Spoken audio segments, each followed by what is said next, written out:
an old friend of hers named Howard Meyer, who runs a little equity house outside of New York City called the Axial Theater, and we did one of his plays.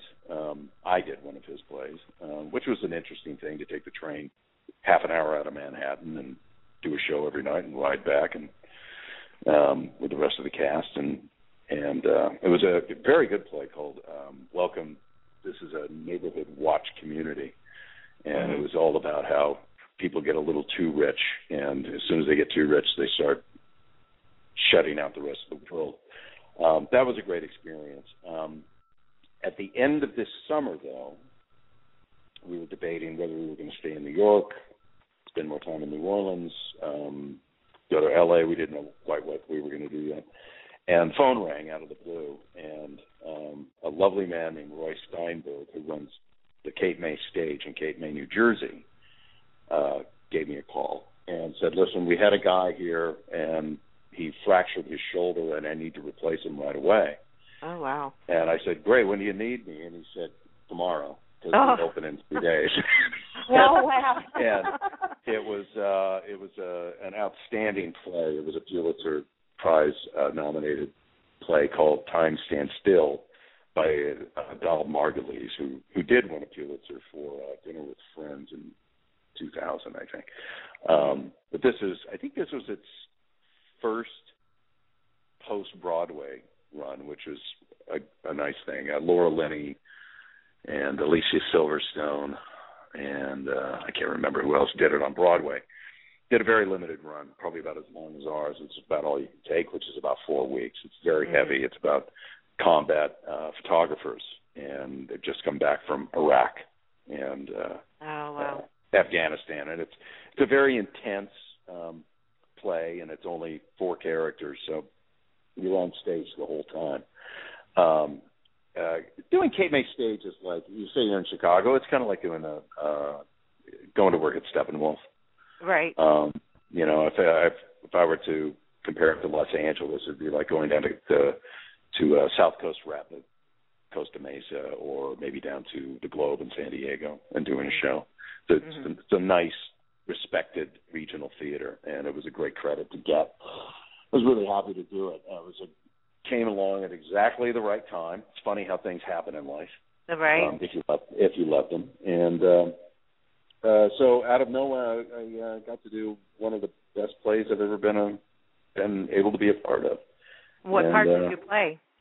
I played a character named James Dodd, who's he's a journalist, and his live-in girlfriend is a combat photographer, and she had just been, some weeks before, been caught in an explosion by an IED. Oh. And spent, a few weeks in a coma, and then had to go to a hospital in Germany, and he's just bringing her back, and it's as they pick up their life as he's just bringing her home, and barely in one piece. She's all scarred up and moving around on crutches, and he's fine, but we see the course of their relationship and what the strain of that kind of life takes on people and the people around them. It's a great play. It's definitely something that goes on in real life. Yeah, it was an extraordinary play. And actually, when we had a talk back, which is one of the things in theater occasionally, is just get together on an afternoon with members of the public, and whether they've seen or not, and just answer questions. And one of the guys that was there was a British journalist. And there's a lot of coarse language in this play. And someone else asked, why do you have to use so many swear words? And we said, let's ask the journalist. And the journalist said, I think journalists love to swear. They do it all day long. It's a badge of honor for these guys. So to be able to do something with that kind of great, authentic language was really good. It was good. Well, I mean, you have to sometimes, and people need to understand that. It's just like movies or anything else. There's going to be, swear words, some of them little, some of them big, and you just take it the way it is. That's all. Yeah, I mean, it all depends on the piece. And right. And certainly, actors, musicians don't play the same song for the rest of their life. Actors need to play different characters and need to have different situations to play to get any better. And the whole idea is to get better. At least we hope. Yeah. We hope we get Well, do you go at any time to take some kind of class to keep your mind going or learn new things? I haven't lately, only because I haven't had a chance to. I haven't had the time to go. Yeah. Between posting How We Got Away with It and we packed up and moved back to LA for a while, and I just haven't had a chance to. But I'm considering going to one because I think it's something you have to do. It's like picking up your guitar or picking up the drumsticks every day. You have to practice. Right. So yeah, I'm looking into a few places now just to have a place to go and kind of work out. Well, that would be good. I mean, you always have to learn. There's always new stuff. I do have a job, so yeah, I can go work it out. That's my favorite soap opera, so I had a good place to work out my skills. So. Yeah, I think so too. I mean, how is it going to be like getting back into? Well, you've already been there, but getting into doing so many scripts in one day versus doing the regular, a movie or something. It hasn't been fun. My first week was a pretty heavy week, but I've been doing this a while. I knew what to expect, and I know what to do. I know how to handle it when it comes along. So it didn't really. It's fine. It's that's actually kind of like an old friend. One thing about doing movies is you end up doing things. You just have to be so repetitive. You do the same scene over and over and over again. That's why often the acting comes off so well, because you might have done the same line 25 times. You pick the best one, put all the best ones together, and you got this wonderful performance. But there's something I really appreciate about doing daytime on that schedule is that you can do it once, maybe twice, maybe 3 times if something really bad goes wrong, and then you can put it behind you, and you can move on to the next one, and you're always fresh and excited. I like that. Yeah, I would imagine just to keep getting something new like that instead of the same thing over and over and over. I just could not imagine doing that myself.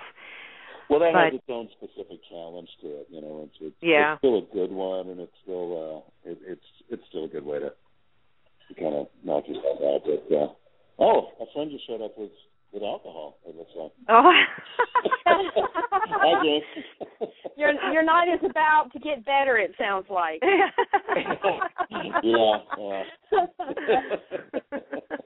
We are in the wilderness after all. It is. Yeah, you have to have a good time down there. Now, I know you're limited on your time, but is it okay if we take a call? Oh, absolutely. Yeah, sure. Okay, great. Thank you. We have another Dawn online that wants to say hello to you, if I can push. Right. There we go. Dawn, you're on with John. Say hello. Hey, John. It's Dawn in Virginia. Oh, hey, Dawn. I thought you were working. We got off work early because we have a snowstorm going on. Ah, well, lucky you. You got a snow day. Yes. So I want to ask you this. Okay. I really wish you could do more episodic television. I really liked it when you were on CSI and Everwood. And is there any show on the air now that you really wish you could be on, do a guest appearance on? Yeah. I would just pick my favorite shows. Of course, my taste run kind of dark. I would love to do even one episode of Breaking Bad. Wow. Or Mad Men. I think those are both excellent shows, beautifully produced. I just had a meeting with the people on The Mentalist, but I don't know if that's going to work out. Oh, please go on there, John. I love Please that go on The show. Mentalist. Oh, yeah. You would be awesome. Okay. All right, well, send them an email, let them know. I will. I'm going to get on Twitter when we're done, and I'm going to tell them they have to have you on there. Yeah, you would be perfect. Get on it right now. Perfect. Definitely. It was a good part, too. So, I just don't know if I'm exactly what they're looking for, but why don't you tell them that I am? Oh, definitely. Definitely. Gosh, I love that show. That's one of my definite favorites. Oh, good. I have to tune it in. I haven't had a chance to see it. Oh, I love it, love it, love it. And Simon Baker is phenomenal, and Owen Yeoman, I love him, and great acting on there. It's funny, too. Simon's very funny. Mm-hmm. Yeah, I noticed that from the material. He seemed to have a real good sense of humor. Yeah. Dawn, did you have any other questions? No, that was it. Okay. That's it? That's all you got, Dawn? Yep. Yeah, that's all I got, John. Sorry. That's okay. That's all right. Thanks for calling, though, Dawn. Yeah. Nice to hear from you. Thank you, Dawn. Hey, in fact, Dawn has a copy of the High Lonesome album. Oh, does she? She does, yeah. Oh, I'm going to have to order mine then, because I seen there was no MP3, and I don't have iTunes. I know I have to get that someday, but what? Yeah, I know. I know. It's a long it's a long story. You're a Luddite.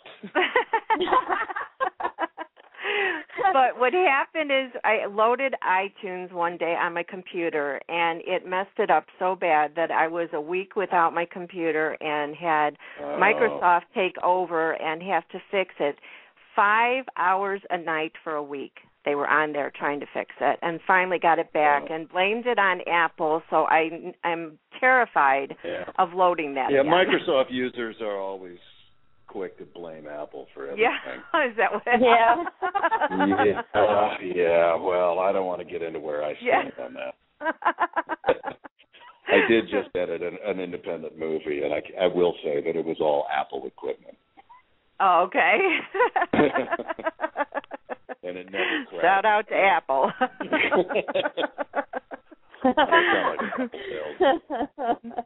Well, before we went live, you mentioned another film of yours that was going to be re-released on February 14th, and I didn't get the name of it. I believe it is, yeah. I spoke with the director a couple of weeks ago. It's called What Happens Next. It's a romantic comedy. It stars myself and Wendy Malick. Love her, too. Her from Hot in Cleveland. Yes. She's great. We shot it in Philadelphia in 2010. It came out earlier, 2010 or 11. God, so much has happened. We shot in Philly.